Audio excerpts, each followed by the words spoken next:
I saw a man kill his own brother to save her while I just watched.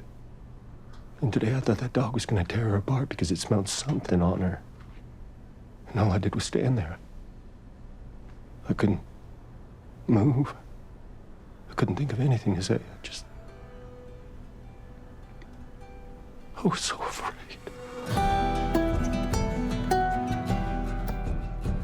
Welcome back. This is HBO's podcast for The Last of Us. I'm your host, Troy Baker, and I'm joined as always by the showrunners, Craig Mazin. Hello. And Neil Druckmann. Hey, Troy. And today we'll be talking through episode 6, titled Kin. Just a brief setup. We're now 3 months after the last episode. It's cold.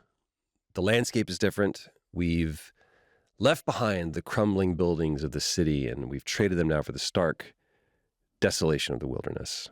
Let's talk about it. Well, we first wanted to remind people, even though it's only been a week, about how things ended between Henry and Sam. When you end an episode with a tragedy the way episode 5 ends, the most important thing is that you let the audience know that you're aware of it and you're going to honor it. It was important for us to say we're remembering this, and also a lot of time has now passed. It was important to give the audience an understanding that Joel and Ellie have been going for a while. And so they are not still in direct mourning over what happened. There isn't this immediate grief, although, of course, we will see that grief burble back up soon. We've gone from Boston to Kansas City. So geographically now, where are we in the world? Wyoming. But where in Wyoming they are is still something they're trying to figure out. Not a small place. No. This is kind of similar in the game. Like they knew they were getting close, but they didn't know exactly where they were. And this is where we get to meet some new characters. The inimitable Graham Greene, and also his wife, played by Elaine Miles. And Graham's character gives us some great advice. Anywhere people used to be, you can't go there no more. So you haven't heard the name Tommy? Nope. What about the fireflies? We get those in the summer. Not the bugs, the people. There are firefly people? You got any advice on the best way west? Yeah. Go east. But you never go past the river here. Ever. What's past the river? Death. We never seen who's out there, but we see the bodies they leave behind. Some infected, some not. If your brother's west of the river, he's gone. The notion of these two characters emerged out of a sense of trying to place Joel and Ellie in a world where we don't have GPS. You can have a map, but if you have a map in the middle of the Rocky Mountains, good luck. You know, it's not so simple. And when you're looking for one man in a massive state, it's pretty easy to get lost. As Ellie says, we must have missed all the traffic signs in the enormous fucking forest. And we had this notion that there is danger ahead that is unseen and poorly understood. Somewhere out there, there are bad people. Ghosts, monsters, who knows what. But this isn't as simple as we're just going to walk for a while. That there's a real danger. And there's also, as we often do in this show, a sense that every time we meet a couple, whether they're brothers or husband and wife, there are echoes of Joel and Ellie inside of it. These two have been alone and isolated forever. There's no one else in their lives. And it's not like they're saying, please, wait, don't go. Please stay, play Scrabble with us. This is how it is for them. You can end up in this world just alone. How affected do you think they were by this world? My understanding of them is that they left well before the outbreak ever started. When the world ended, they were already off the grid. So they have cordoned themselves off permanently from everything. And even more so, by their concern about the things they've seen, they've reduced their world down to this cabin and a certain amount of area they can go, but you don't go west of the river. What's interesting, I think, for fans of the game, especially part 2, is it shows you can survive. If you find like a quiet corner, there are still safe areas. It's not just all doom and gloom and danger like around every corner. It does exist, but you can survive there on your own. I think there's also, we would talk a lot about not exhausting our audience, and we just traumatized them with the end of the last episode. So this was a moment of levity, a moment to show how Joel and Ellie have progressed in their relationship. They're much more comfortable with each other. And a lot of our conversation about this episode were like, what is the impact on Joel from the experience of Henry and Sam? And you get to see some of that as they exit the cabin and he seizes his chest. So what is going on there? What's happening is Joel's having a panic attack, and he doesn't know why. And panic attacks feel very much like heart attacks. It's your body telling you you're in terrible danger, but you don't understand yet why. And so much of what this episode is about is Joel coming to terms with how terrified he is suddenly that she's going to die and it's going to be his fault. And if you've been paying attention along the way, what you will see is for as many times as Joel has helped her, he's also failed her. And those are the things that he dwells on. Like a lot of us, if you have core shame or core trauma the way Joel does, the things that you do well are discounted. Your failures, anything that reminds you of the tragedy of your past, you will magnify in your mind and your heart until it threatens to subsume you. He's convincing himself that what's best for Ellie is to let her go. And it's really to protect himself. And when you're playing the game, the camera's quite far back. You swing it around the character. So there's no way to see a lot of what's going on with the character's face. So a lot of it has to be conveyed with dialogue. So the way we did it in the game, as I'm sure you remember, Troy, we just made him that much more distant. Like it's almost like the relationship has gone backwards. Here, again, because we could have these intimate moments with the camera's right up there in your face, we could do it in much more subtle ways. And I also love Ellie's reaction here. Yeah. Which is, when you look at your parents that have been protecting your entire life, you don't want to accept that they have any sort of weakness. So she's getting angry with him, which I felt this as well. Sometimes as my parents get older, I was like, I don't know why that's the reaction, but you get angry that they're not invincible. Yeah. If you die, I'm fucked, is what she says to him, which is, I think, a very child thing to say. Obviously, she also cannot process what that would emotionally be like. Neither one of them are operating on the level of emotional honesty or acceptance yet because they can't get there. What they are doing is doing what Joel and Ellie do. Ellie is coming at this from the point of view of being this child who's saying, don't die because I need you to stay alive. She's certainly not going to say, don't die because I love you. And Joel is not saying, I'm terrified that I'm going to get you killed and that's why I'm so upset. Instead, his heart is seizing up on him and he can't even explain why. It's the cold. Yeah, he says just the cold air. Just the cold air. So after Joel has this episode, this panic attack, we then transition into Ellie staring up at the aurora borealis by the campfire. And she's talking about, this is the first time we've really seen her become wistful and maybe even hopeful. Yeah. She talks about her desire to be an astronaut. It's probably because I grew up in the QZ. Behind you, there's ocean, and ahead of you, there's a wall. Or else to look but up. I read everything I could in the school library. Like Neil Armstrong, Buzz Aldrin, Jim Lovell. But you know who my favorite is? Sally Ride. Sally fucking Ride. Best astronaut name ever. Where did that come from? When I first started working with Neil on this adaptation, it was before The Last of Us 2 had come out, and I went over to, it was the first time I'd ever gone over to Naughty Dog and sat with him there. And he said, you want to see something from the second game? And I was like, yeah. And he showed me a sequence from the second game that touches on Ellie's, interest and fascination with being an astronaut and space travel. And it's an incredibly beautiful moment. And that's one of those times where I said, hey, we have this opportunity that Neil didn't have when he was making the first game, which is we know more now. It was also a moment to show that Joel knew Ellie because she says, but my favorite astronaut. Sally and Ride. He says Sally Ride. He knows. Even if Joel doesn't know why Sally Ride means so much to Ellie, and even if Ellie doesn't know why Sally Ride means so much to Ellie, instinctively, he's already in her head. He knows this kid. And she's not shocked by this either.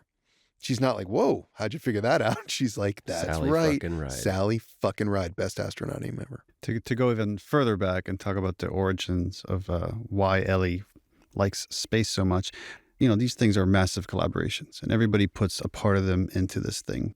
And over the course of making the game, I've gotten to know you, Troy, and Ashley Johnson, who played Ellie. And Ashley loves space and astronauts and knows everything about it. And I'm like, I want to make Ellie even more like Ashley. Yeah. And likewise, Joel, or Troy, I should say, I knew your start was with music. And you play the guitar and you sing. And that's why Joel says, I would have wanted to be a musician, a singer. Yeah, there's just something I get a little emotional about this, but like we've all put like so much of ourselves in this, and the combination of all that makes for something greater. Joel doesn't admit that he wants to be a singer first. He says he wants to be a shepherd. He wants to have a sheep ranch. Which is also a bit of, for people that know part two, it's a foreshadowing for where that's Absolutely. going. That's foreshadowing as well. Is this the truth for him, or is he, again, reaffirming the distance that he feels? I think that there's something about it that appeals to Joel intellectually. He's a country boy to some extent. And so I think the idea of isolation and peace, I mean, shepherd is essentially equivalent to peacefulness. I think he likes that idea intellectually. But is he being honest here? No. I think the honest truth is that if he could do anything or be anything, he would be a dad raising his daughter.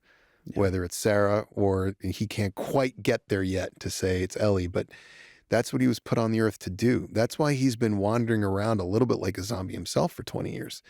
He's trying to find his purpose because it was taken from him. But it's also interesting, where's his mind at, right? And it's like, he would like to be at a place where he would just be alone because that would be the easiest way for him to survive. Right. No threat to his heart. Yeah. Nobody that he could lose. Nobody to have to look after. Yeah.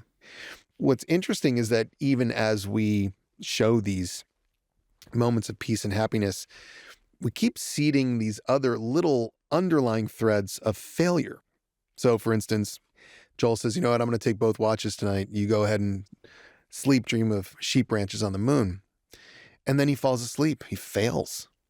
And she's the one who is looking after him, which is only reinforcing his growing panic that he is insufficient, that he is not going to be able to keep her alive. So even as the two of them are moving through this beautiful world and seem relatively safe, he, on the other hand, keeps feeling the pounding threat of his own inability to keep her alive.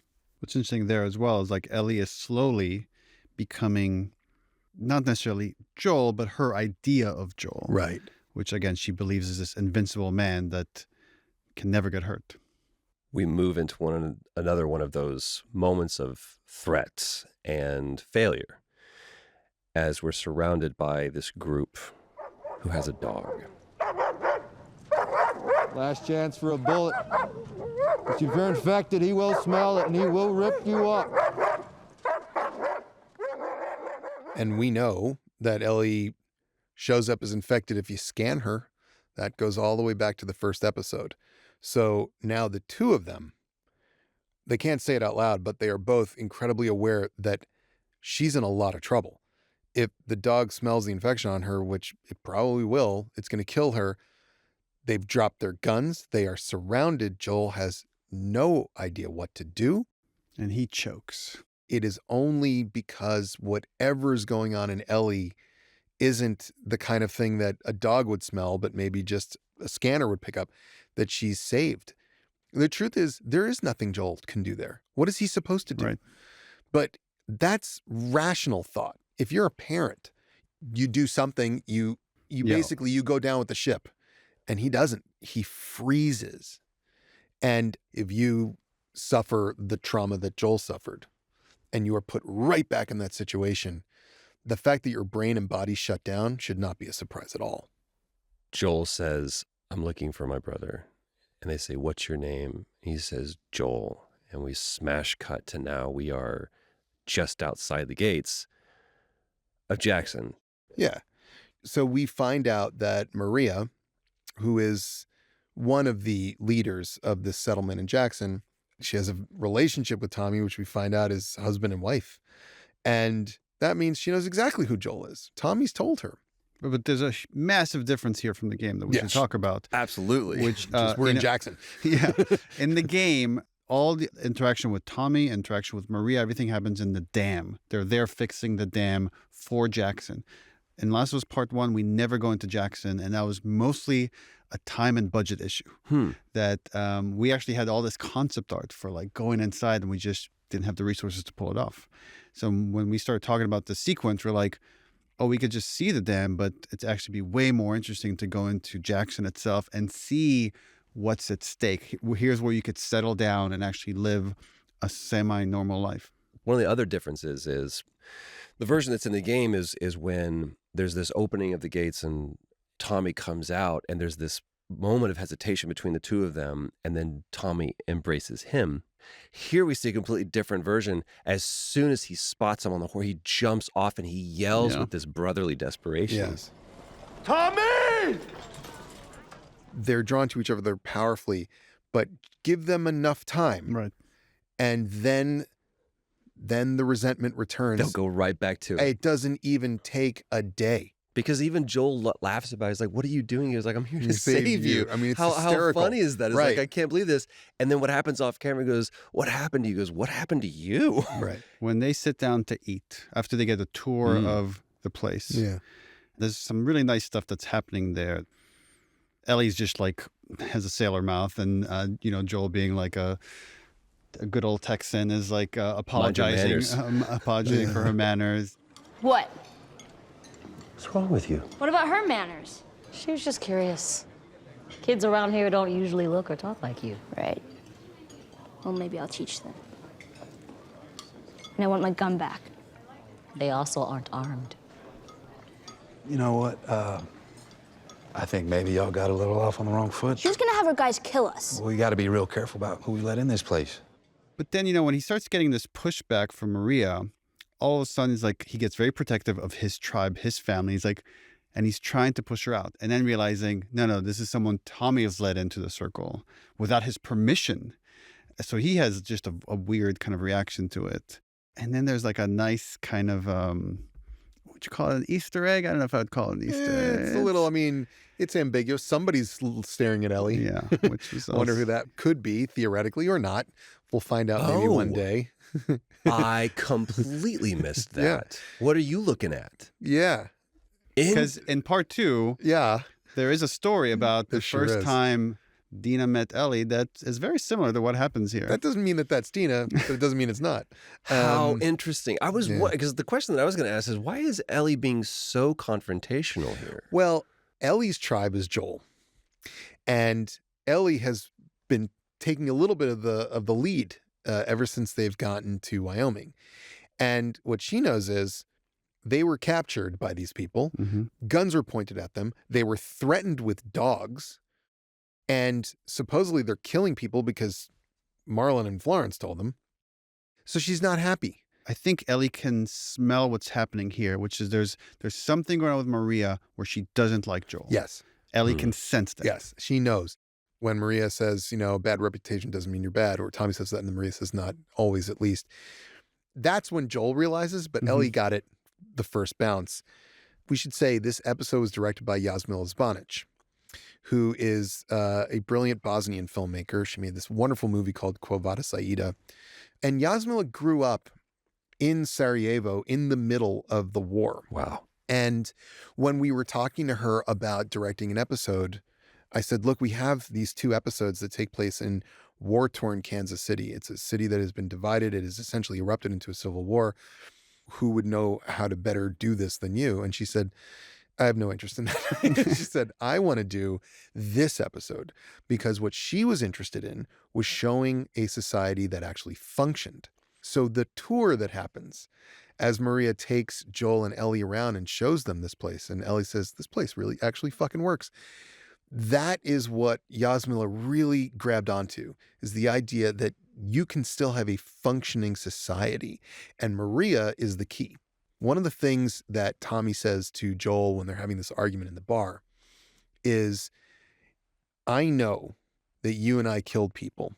We did it because it was the only way we knew how to survive, but it turns out there were other ways. It's just weren't any good at them. So there's this method of surviving that doesn't involve killing innocent people, that doesn't involve violence at all. Which is where Tommy's instincts lie. Right. And we see that in episode 1. In episode 1, these two characters show you who they are. Tommy wants to stop and help that family. Exactly. Joel says, no, keep driving. Going. Exactly. And it's Tommy who joins the army because he wants to try and spread democracy or whatever they told him at the recruiting office. He joins the Fireflies. Joel never joined the Fireflies. Joel would never join the Fireflies. He blames Marlene for taking Tommy from him. But Tommy has always been looking for a way to make things better. It's just Joel has been controlling him. Yeah. And this notion that Maria has a better way of survival is a really interesting one. And it's something that Jasmila really drew out of this episode in a really, I think, fascinating way, even to the point where Ellie can't help but be impressed. Joel, however, is jealous. We get the real version of that conversation once they're in the bar. Yeah. It's like, you haven't aged a bit. He goes, you, on the other hand. Yeah. And that's what you're talking about, the return of the resentment. There is this thing happening in that scene that is about lying. I'm a big believer that people are liars, not because we're mean and evil, but we lie to protect ourselves. And Joel still doesn't have full access, I think, to his own feelings about Ellie. What he's doing is saying, we're going to go take care of this ourselves, me and you. But really, what he's saying is, I can't do it alone. But he's not allowed to say that out loud. He's not allowed to say, I'm insufficient. I'm going to get her killed. All he can say in this moment is, the two of us should do it, and why can't you do it? And then that immediately turns into this recrimination. What, because your wife won't let you? Joel, She the one who kept you off the radio? Is that why you stopped messaging me back? after I ditched the Fireflies, Maria and her crew found me. They're good people. They didn't have to take me in, but they did. And all they ask is that I follow their rules. I'm your brother. Yeah, I'm aware. Your wife kept you off the radio. Your wife kept you from me. He won't say, like, it was you. Right. Like, he's trying to find blame outside of his tribe, Yep. outside of this little circle that he's trying to protect. And then Tommy reveals why he's so reluctant to go. Maria's a few months along now. So I just got to be more careful. It's not like Tommy could know, although he kind of does know, that this is the worst possible thing at the worst possible time to say to Joel. Because it means I'm going to get to do the thing that was stolen from you. The only thing you ever wanted to do, I'm doing it now. Joel literally, I think, does the best he can do there. He doesn't walk out. He doesn't punch his brother in the face. He just says, well, I guess we'll see how it goes. And obviously, Tommy doesn't take kindly to that and says the one thing that he shouldn't say. Just because life stopped for you, it doesn't mean it has to stop for me. The scene you're talking about is interrupted in the game by gameplay. Yep. Here, obviously, you don't have that advantage, that convenient interruption of like, let's get you back on the stick. One could argue a disadvantage. A disadvantage. In this moment. Yeah. So that's my question is like, how much does that affect the story? Knowing you're not going to have infected that are now attacking because you are within the safety of Jackson. So how does that affect? It means you have to go deeper into the emotional action. And so what happens right after he walks out of this bar is something even worse. And this one gets me every time. He's having another panic attack. His hand goes to his chest. He can't breathe. He doesn't know why. And then he looks up and he sees a woman that might as well be his daughter. I mean, one of the things about Nico is she has the greatest head of hair. Nico Parker, who of course plays Sarah. Yeah. And it's very specific. You know it when you see it. And here's this other woman, a grown woman, but he's looking at her from behind. She's got that hair and it's and this wonderful thing that Pedro does, he's blinking a lot, which we do when we're under stress. We tend to blink a lot. And so he's having this panic attack and his eyes are blinking. And then he looks and he sees this woman and he stops blinking and he just stares and he stops having a panic attack. He goes into something else. He's daydreaming. Yeah, he knows it's not her, but it could be her. And then this little girl runs over and it's like, and that could be my granddaughter. Yeah, that's another life. And then the woman turns and it's not Sarah. And suddenly he feels like the biggest idiot, like the most hopeless fool, that this is what he's still doing after 20 years. This is the moment where I think there is a snap in him, a break that will allow him finally to just tell his brother the truth.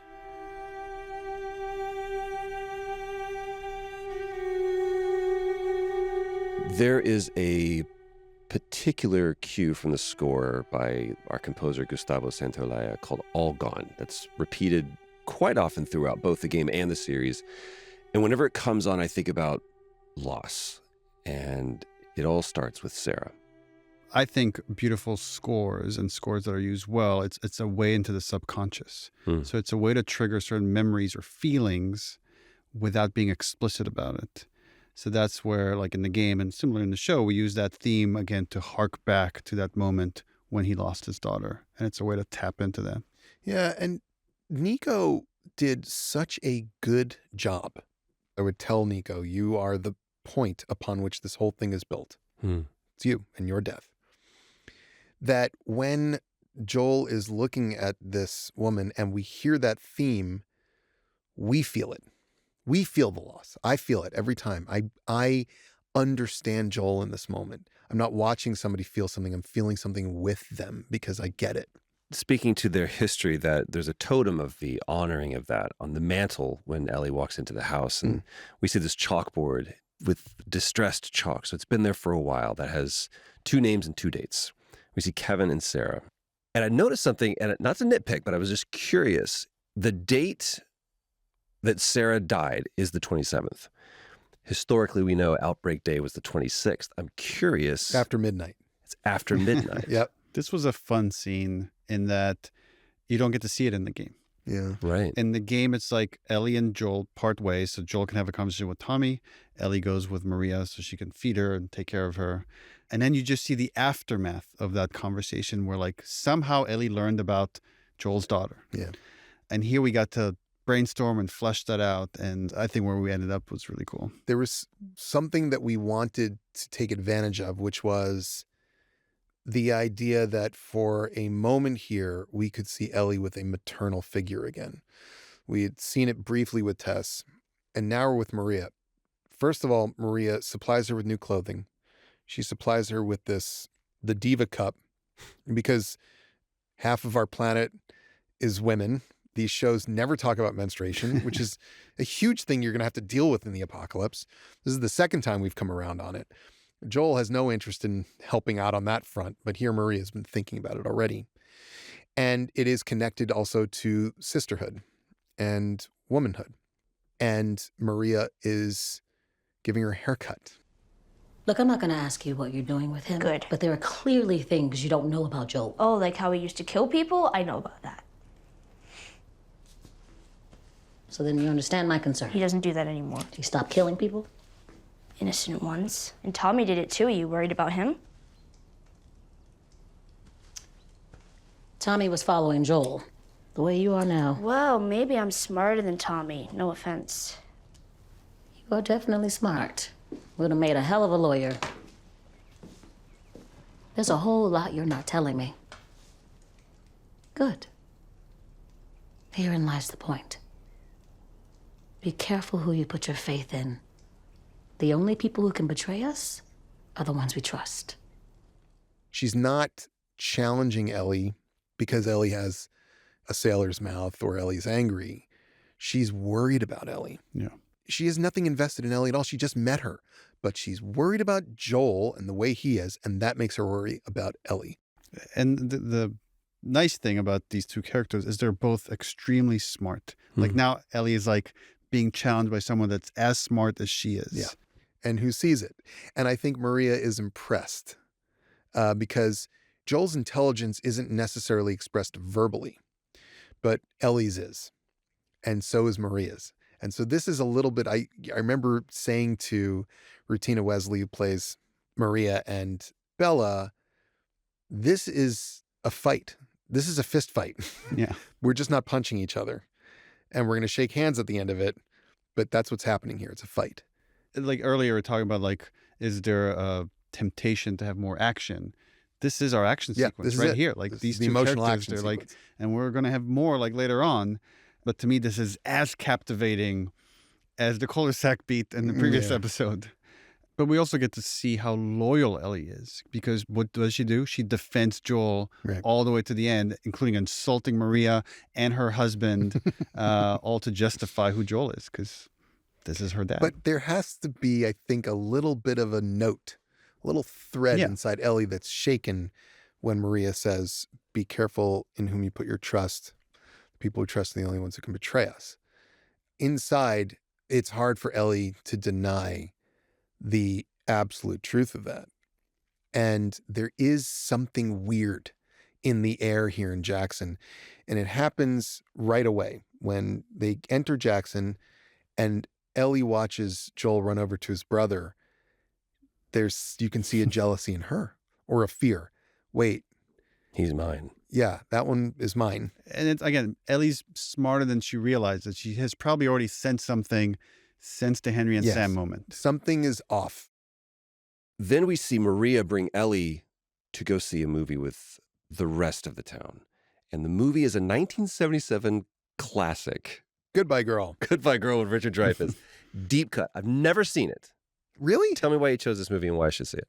Well, I saw this movie when I was a kid and I loved it. And I think maybe it was because it wasn't just about a man and a woman falling in love. There was a kid. And the kid was saying that would be a good dad. That was the real love story. This scene that we show when they're watching the movie is really the first real meeting between this man and this little girl. And I like the idea of movies as an additional signifier of how civilized this place was. Because up until this point, the world revolves around ammunition, guns, Food. batteries, transportation. And the only other person that was invested in art was Frank. And I like the idea that one of the signifiers that this town is functioning is that it is still interested in art. And the community gathering together to watch a movie. Which in the game, right, they're on the outskirts of Jackson, and Tommy says they'll be watching movies tonight. Exactly. And here we get to see it. In stark contrast to that, Joel could have been in there watching the movie as well, but what he decided to do instead was go off and, kind of like a dad, put himself in a shed and tool around. Isolate. Self-isolate. He can't face his brother. He can't face Maria. He definitely can't face Ellie right now. He has come to grips finally with the reality that he isn't good enough. And he says it in a very compelling way. You think I can still handle things, but I'm not who I was. I'm weak. Lately, there are these moments where the fear comes up out of nowhere, and my heart feels like it stopped.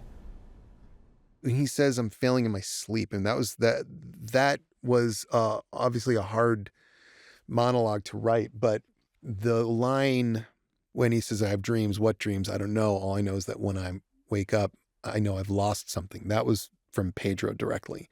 That notion that when you wake up, you just have a feeling that you've lost something is so beautiful, and it's so confessional. And this is not at all like something we saw from Joel in the game. This is different. This is sadder, I think. It's a little more broken down, and it's a little more upsetting.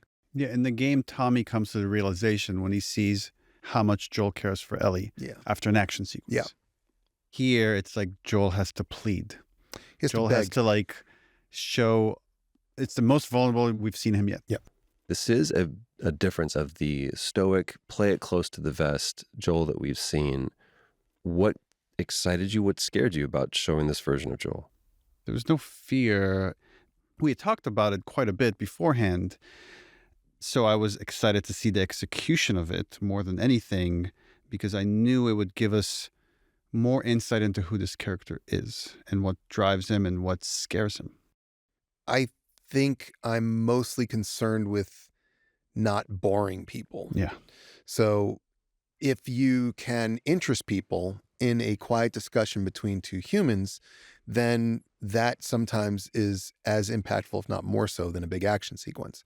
This episode in particular has really only one action sequence. And it's pretty short. It's short and it's at the end. This episode is about other stuff. All the action is emotional action. And if you qualify emotional action as being as impactful as physical action, this is one of our most action-packed episodes because a lot of emotional crossroads meet here. So Joel started this journey looking for his brother. He was terrified that his brother was in trouble. He's going to find his brother. Joel started this journey saying to Ellie, "You're not family, you're cargo." She's family now and he doesn't know what to do about it. Ellie started this journey looking up to Tess and thinking that that was the person that was going to lead her to the promised land. Well, now Joel has become her father figure, but she is starting to doubt whether or not she herself will even be effective as the hope for humanity. All of these things are coming together. And to me, that's as exciting to watch and certainly as exciting to write as action. For the game as well, it was kind of a similar thing of, we made what we call a character action adventure game. But this episode has one of the most memorable moments from the game, which has no action, quote unquote, which is the moment where Ellie confronts Joel about wanting to leave her. You'll be way better off with Tommy. He knows the area better than I do. Do you give a shit about me or not? Of course I do. Then what are you so afraid of?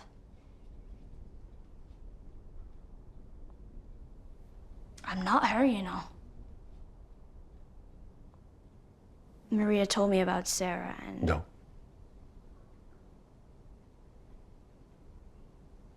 Don't say another word.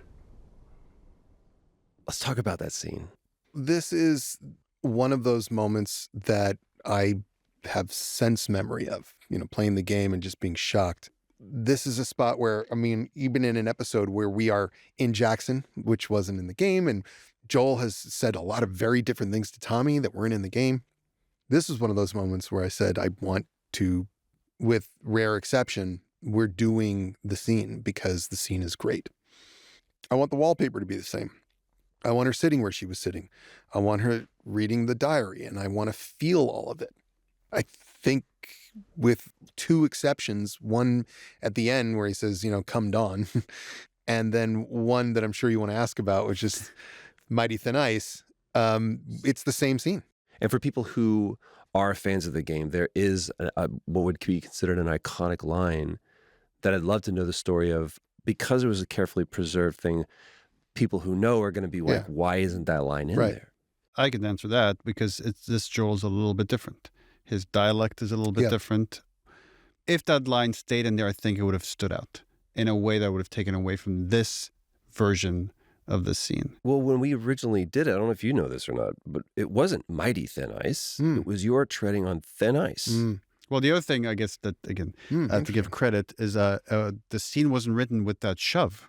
No, we were struggling to get the emotion out of that scene, and I remember we had to we tried it a few times and let's take a break. I think you asked, can we take 5? I'm like, let's take 15. Yeah. And then we came back and did it, and then Ashley, just on her own, shoved you across the stage, and that was the take. The don't in Pedro's, and what it wasn't a threat. Again, he's pleading. It's almost the same please don't that he gave to the sniper. It's the exact same please thing. Don't. And the scene doesn't change. The subtext of you're treading on mighty thin ice and don't say another word. The context is exactly the same. Stop in your tracks, turn around, go back. And in both scenes, Ellie does not. Ellie moves forward, physically moves forward. And if I'm not mistaken, also, everyone has left me except for you was the original line. Fucking except for you. And what I love about that is the imperfection of it. That's not where the word fucking belongs, normally syntactically, which shows you that Ashley was just in the moment, because we are not perfect when we speak. If I'd written that line and looked at it, I'd be like, that moved it around. Of course, exactly. You would never write it like that, but it's perfect the way it is. So that was perfectly replicable, and it was important to me that we do it. Everybody I have cared for has either died or left me. Everybody fucking except for you! So don't tell me that I'd be safe with somebody else, because the truth is, I would just be more scared. Again, for me, as someone that obviously has a lot of attachment to that scene, I was like, it's equally moving. It's like you're looking into another dimension. Right. That's the best way I could describe it. What I would say to our fans is like, don't do the comparison thing, because like appreciate it for what it is. It's like another group of artists taking a crack at it and creating something beautiful. You're right. You're not my daughter. And I sure as hell ain't your dad. For me, in that moment, in that performance, what I got is I am rejecting the dream, the ideal. But once again, he is lying. Yeah, he's lying. It is technically correct. He wants it to be true. He feels like if I just say that and walk away, I have saved myself from pain and despair. But it's too late. It's too late. And the fact that he thinks about his own daughter right after that is not, and that is my real daughter, therefore I've made the right decision. It's more like, I have the same feeling. Right. I can't walk away. I can't. He tries. Next morning, he tries. And he just can't do it. And what he says to Ellie is, you deserve a choice. Now, that's a cop-out. Right. That's a total wonderfully cop-out. masked, by the way, in Democracy. Yeah. And as a noble gesture. Yeah. But Which, by the way, I don't know how to say this without spoiling something, but it's like that line specifically is very interesting to where the story goes. Yes, I agree. It is. It will echo back later on, the notion of choice. But it here is a lie. He's not there because she has a choice. He's not doing her a favor. He's doing himself a favor. He can't leave. He can't. He cannot do it. And what I love is how Ellie doesn't even give him a chance to continue. She's just like, good, thank you. Here we go. We're back. She doesn't need him to apologize. It's really good. She doesn't need him to explain himself. She doesn't care. She doesn't care why he said those terrible things to her the night before. All she cares about is she got Joel back. That's all she wanted. There's something about this goodbye between Tommy and Joel. And there's a long embrace, and one could almost interpret it as final, but then we have Tommy's offer. Yeah. There's a place here for you, which again is like just that one last chance. And Joel's response that I didn't catch the first time, I'm counting on it. Yeah. To me shows that there is hope and that they will make it back from what he calls a suicide mission. Yeah. And the request, can I borrow the rifle? Not can I have the That's rifle, right. but can I borrow borrow the it. rifle? What does that moment mean to both of you? Again, it's the fantasy we all have of like, okay, we're going to all be fine. We're going to all end up well and healthy, and we're going to come back here and it's all going to turn out okay. Do you feel this is that Joel looks at this as a fresh start? I think that he sees that Tommy's figured it out. Tommy was looking for something, a way to make the world better. And he did. This place fucking works, as Yep. Ellie said. He's changed. He's Yeah. accepted his role now. Yeah. He He's can a- come back here with Ellie. Yeah. And they're going to live in that house. And she's going to watch movies and Yeah. eat bacon. And it's going to be okay. He has to do one last thing, and he won't fail this time. And once he has succeeded, he gets to have the life he deserves, and he gets to reclaim his purpose in a place that works. I guess it's also the first time he's finally investing in her future, which Right. is his future. He begins to take on the role of the dad. Yeah. He begins to accept it. Yeah. He's Okay. been doing it. But what he's done now, I think Neil's exactly right. He is no longer afraid. There are no more panic attacks here. He has accepted her completely. There's no more place where he's like fighting to not be enmeshed with this person. He has now accepted that he's enmeshed. And that the first manifestation of this new phase of their life is he teaches her how to shoot. He teaches her to be more like him. It's the calm before the storm, where we get to see him. You know, when I was working on the original game, I when you write genre, you dive as deeply as you can into the genre. You study like every single story in that genre. And one of my favorite movies is Road to Perdition. And it's a little different from the comic book that it's based on, in that Tom Hanks does everything he can to protect his son from ever getting corrupted by violence. I knew for the story we wanted to tell here, Back when we did it in the game, it was like, I think as a dad in that world, if I'm really trying to protect my kid, I'm not going to protect them from violence. I'm going to teach them how to use violence as a tool so they will be safe.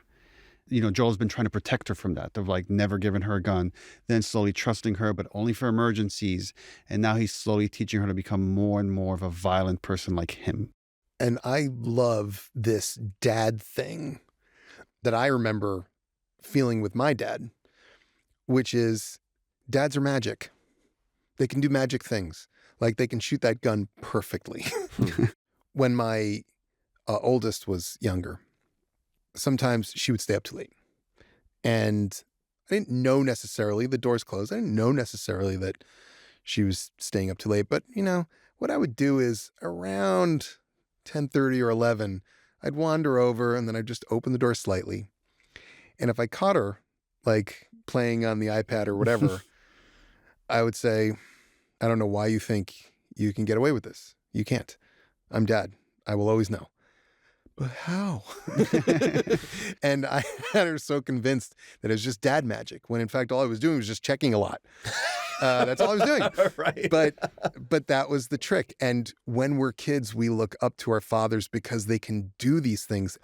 Probably 9 times out of 10, he doesn't bullseye that target. Right. But he did on that one. He's like... But is there a better feeling than when your kid is proud of you? No, man. That's the greatest. Yeah. You love it and they love it. Yeah. Because it makes them feel safe. And everything that happens here, I remember talking a lot about this section with Neil. He was like, this is the best it will ever be between Joel and Ellie.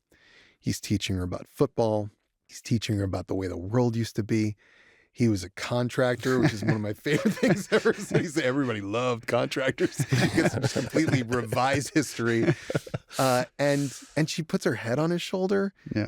It's a father and it's a daughter, and they love each other, and they're at peace. They have finally occupied the place they're supposed to be. And they're going to be okay. Nothing bad will happen. Well, of course not. End I was of about series. to say, this, Thanks, Troy. You have trained us now to understand, and of course, we've learned with this story that those moments of beauty and respite are quickly interrupted, and we see the sign of the firefly. But there is a huge difference. We have this wonderful fight with Joel and one of these hunters, and Joel gets injured. Well, let's talk a little bit about the difference here in this fight. Well, in the game, Joel falls from, I think, the second floor of a building and lands on his back on the ground and is impaled by a piece of rebar right through his abdomen. And that does make sense tonally in a world where you are curing yourself of gunshot wounds, for instance. But we're dealing with a more grounded approach to the way violence impacts the human body. So this is pretty serious. And it's as simple as there's just this broken shard of a baseball bat that this guy stuck Joel with. Joel didn't even realize it until he sees Ellie looking at it, and he looks down and he's, and he pulls this thing out, and that is a very serious wound. And he's not going to make it. He's going to die. He falls off this horse. He is bleeding out. He is unconscious. And Bella just does this beautiful, and what I love about it is it's still selfish. I don't know where I am. I don't know what the fuck I'm going to do. It's not, oh, father. No. Right. But the subtext is the oh, subtext father. is, oh, father. But it's like, I am terrified. What do I do without you? And that's when we bring back Never Let Me Down Again. There's something that I love, and I've never said this to you, Craig, but I'll say it here, which is how personal the end of this episode is to you. Yeah. Because there's a part of your daughter in this episode. Yes. I'm taking a ride with my best friend.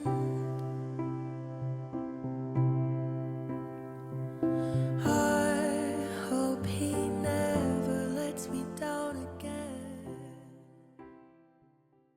That is my daughter. What? Yeah. So my daughter is 18 and she is a remarkably talented singer. I know I sound like a jerk who's just a dumb dad talking about his kid, saying how great they are. I'm not that guy. I'm also very cognizant of the whole Nepo baby discussion out there. And I had this idea that at the end of this episode, when Ellie is looking down at Joel, and this is the person, she was taking a ride with him, and he has let her down, even though it's never let me down again. This is how it comes around. And I wanted to represent that song, but in this point of view of just sadness and loss. And I also wanted to hear a female voice singing it to echo Ellie. And you could spend months reaching out to various people of all levels of fame trying to get them to do it. But the problem I had was that there was this kid down the hall from me in my house who I knew could crush it. So I sent her the song and I said, Jessie, can you do a cover of this that is haunting and slow and about a daughter mourning the loss of her father? Just have that in your mind as you do it. And she said, okay. And then like 2 weeks went by and I'm like, the hell is my song? So I'm like, hey, Jessie, where's my song? She goes, I forgot. And I'm like, listen to me. I want to make this clear. Daddy is saying he wants to put your song on television. Can you please, just please? And she's like, fine. And she sent it to me and I was like, God damn. And the version that we put together for the end, I think it feels like an echo of Ellie. And to the extent that Jessie is my daughter and I think of Bella as kind of an adopted daughter, it's this gorgeous moment for me personally where it's like my two daughters are together in this moment at the end of the episode. I don't know where we're going or what we're going to do. These are the words that Ellie ends the episode with, and the answer to those questions next week. Well, thank you, Craig, for joining us. My pleasure. And thank you, Neil, for being with us as well. Thank you. This has been the official The Last of Us podcast from HBO. Again, I'm Troy Baker, joined by Craig Mazin and Neil Druckmann. You can stream new episodes of the HBO original series The Last of Us Sundays on HBO Max. The podcast episodes are available after episodes of The Last of Us air on HBO. You can find this show wherever you listen to podcasts. Like and follow HBO's The Last of Us on Instagram, Twitter, and Facebook. And as always, when you're lost in the darkness, look for the light. This is the official companion podcast for HBO's The Last of Us, hosted by Troy Baker. Our producers are Elliot Adler, Bria Mariette, and Noah Camuso. Darby Maloney is our editor. The show is mixed by Hannes Brown. Our executive producers are Gabrielle Lewis and Barry Finkel. Production music is courtesy of HBO, and you can watch episodes of The Last of Us on HBO Max.